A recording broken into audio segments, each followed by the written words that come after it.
बिस्मिल्लाहिर्रहमानिर्रहीम। अल्लाहुम्मा सल्ली अला मोहम्मद व आले मोहम्मद।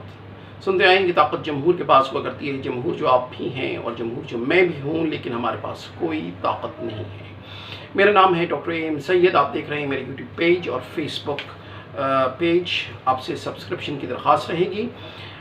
मेरे डिजिटल मीडिया और डिजिटल स्पेस के लिए आपसे दरख्वास्त है कि अगर आपको पसंद आए तो आप सब्सक्राइब कीजिएगा। हमारा आज का टॉपिक और आज का मौजू रहेगा, ख़बरें गर्म हैं कि पाकिस्तान इसराइल को तस्लीम करने जा रहा है।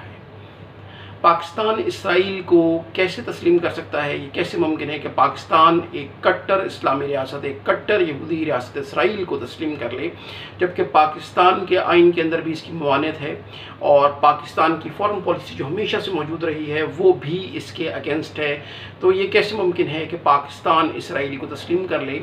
कुछ तो वजूहात होंगी जो ये शोर गुगा उठा है, कुछ तो वजूहात होंगी, धुआं उठ रहा है, कहीं ना कहीं कोई आग ज़रूर लगी हुई है। आग ये है कि डॉक्टर नसीम अशरफ साहब, जो पाकिस्तान के साबका वज़ीर रह चुके हैं परवेज़ मुशर्रफ साहब के दौर में, उन्होंने 9 लोगों के साथ शुनी दिया है कि इसराइल गए हैं। 9 लोगों के वफ्द के साथ उन्होंने इसराइल का दौरा किया है, उनके प्रेसिडेंट से मुलाकात की है और ये मुलाकात सीक्रेट रही है और इसके जो मुश्किलात हैं और उसके जो मुंदरजात हैं हम तक नहीं पहुंच सके हैं। कुछ बैरून मुल्क पाकिस्तानी और कुछ अंदरून मुल्क पाकिस्तानी नसीम अशरफ साहब के साथ इस दौरे में शामिल थे। इसराइली सर से मुलाकात जो मुतवक्की थी वो हो गई है और बहुत सारी जगहों का इसराइल का इस पाकिस्तानी वफ्द ने दौरा किया है, ऐसी खबरें हैं।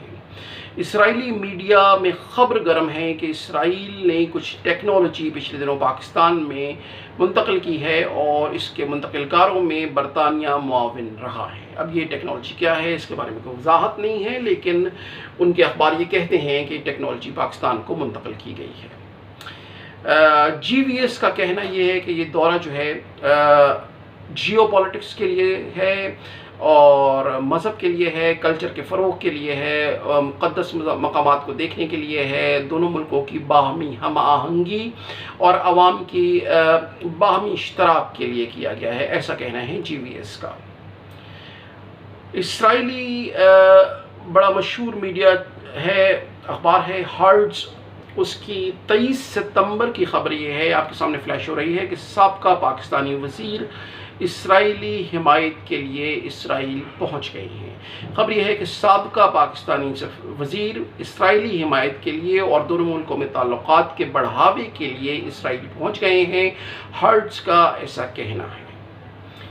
मिना जो एक मशहूर मीडिया ग्रुप है उसकी खबर है, 22 सितंबर की ये खबर है, आपके सामने स्क्रीन पे फ्लैश हो रही है। इसका सोर्स AP है, एसोसिएटेड प्रेस है। उन्होंने ये खबर लगाई है कि साबका पाकिस्तानी वज़ीर का इसराइल का दौरा है और उसको उन्होंने कंफर्म किया है। डॉन पाकिस्तान ने 23 सितंबर को ये खबर लगाई है कि फ़ॉरेन ऑफिस पाकिस्तान के नुमाइंदे ने इन तमाम खबरों को गलत करार दे दिया है और उसको रिजेक्ट कर दिया है जिसमें ऐसी खबरें हैं कि पाकिस्तान की किसी ऑफिशियल वफ्द ने इसराइल का दौरा किया है। ऐसा कहना है पाकिस्तानी फ़ॉरेन ऑफिस के नुमाइंदे का कि ऐसा नहीं हुआ है, ये तमाम खबरें बेबुनियाद हैं और पाकिस्तान की फ़ॉरेन पॉलिसी में इसराइल के लिए किसी किस्म की कोई चेंज नहीं आई है, इनका कहना ये है।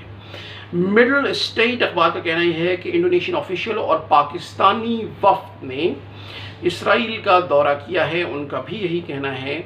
वॉशिंगटन पोस्ट जो एक इंतहाई मौक़र जरीदा है और जिसके बारे में कम ही शक किया जाता है कि इसकी खबरें गलत हो सकती हैं, खबर आपके सामने फ्लैश है, 21 सितंबर की है। साबका पाकिस्तानी वज़ीर का दौरा इसराइल, इसको उन्होंने कंफर्म किया है, नीचे इसकी डिटेल्स दी हैं। इसके अलावा GVS का कहना ये है, ग्लोबल विलेज स्पेस का, कि मुसद्दक़ा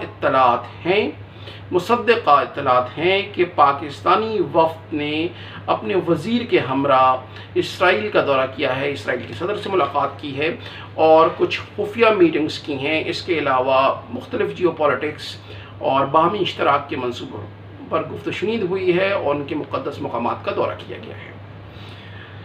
ख़दशात क्या हैं इस सिलसिले में?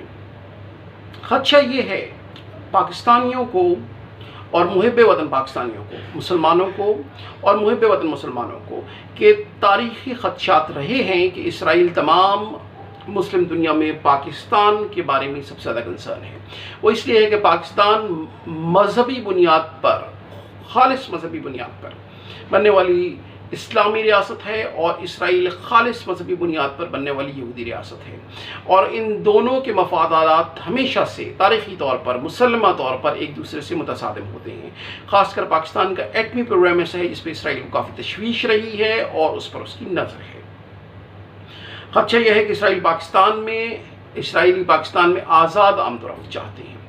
اس آزاد آمد و رفت کا مطلب سادہ الفاظ میں یہ ہے کہ جاسوسی کے لیے مواقع جو ہے مہیا ہو جائیں گے، اور پاکستان کے مفادات کو، پاکستان کے اختیارات کو اور پاکستان کے ایٹمی پروگرام کو جو ابھی تک محفوظ ہے آزاد آمد و رفت سے یہودیوں کی، ان کو ڈائریکٹ ایکسپوز کر دیا جائے گا یہودیوں کی آمد و رفت کے۔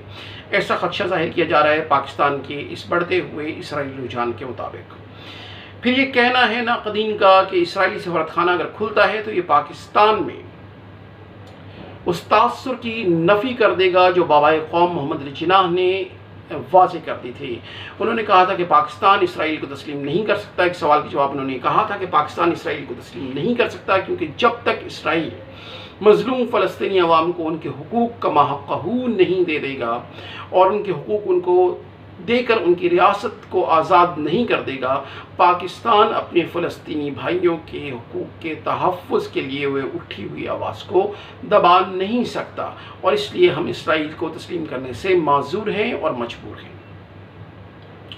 اس سے فلسطین کوز کو ایک بہت بڑا دھچکا لگے گا۔ یہ ایک تاریخی تناظر ہے ناظرین کہ فلسطینی ہمارے بھائی ہیں، اور فلسطین میں جنوبی کنارے پر، غزہ کی پٹی پر جو فلسطینیوں کے ساتھ ڈیکڈز لانگ، اشروں پر محیط ہے، 60-70 سال ہو گئے ہیں، اس سے بھی زیادہ ہو گئے ہیں، جو تشدد اسرائیل نے کیا ہے اپنی ریاست بننے کے بعد سے، جو ظلم اور بربریت کی کہانیاں رقم کی گئی ہیں، اور جس طرح ان کے انسانی حقوق سلب کیے جاتے رہے ہیں اور ہر روز کی بنیاد پر سلب کی جاتے رہے ہیں، جس طرح ان کو بمباری کا، جنگوں کا، ٹینکوں کا، میزائلوں کا نشانہ بنایا جاتا رہا ہے، اس کے بعد پاکستان کے لیے کم از کم یہ ممکن نہیں ہے، چاہے کوئی اور اسلامی ملک تسلیم کرے یا نہ کرے، لیکن پاکستان کے لیے ممکن نہیں ہے کہ وہ پاکستانی اپنے فلسطینی بھائیوں کو اس کاز میں علیحدہ چھوڑ دیں۔ تو اس طرح یہ بڑھے ہوئے قدم جو اسرائیل کے لیے ہیں پاکستان کی طرف سے، اگر وہ ہیں تو ان پر شدید اعتراض آنا لازم تھا اور وہ آ رہا ہے۔ اس کے علاوہ امداد اور ٹیکنالوجی کے نام پر ہمیشہ اسرائیل نے بیوقوف بنایا ہے ملکوں کو، اور اسی طرح وہ پاکستان کو بیوقوف بنا رہے ہیں، لیکن پاکستان کے بہت سارے غیور عوام کی، پاکستان کے افواج کی، پاکستان کے اداروں کی، پاکستان کے میڈیا کی، پاکستان کے سوشل میڈیا کی اور پاکستان کی سیاسی جماعتوں کی بغور نظر ہے اس پوری پروگرس پر، اور امید یہ ہے کہ ہم اپنی فارن پالیسی چینج نہیں کریں گے جیسا کہ ہمارے فارن آفس کا کہنا ہے۔ یہ یاد رکھیے کہ میرا، آپ کا، ہمارا، ہم سب کا مشترکہ سچ پاکستان ہے، اور اسی کے لیے ہمیں کھڑا ہونا ہے۔ پھر آپ سے ملاقات ہوگی، فی امان اللہ۔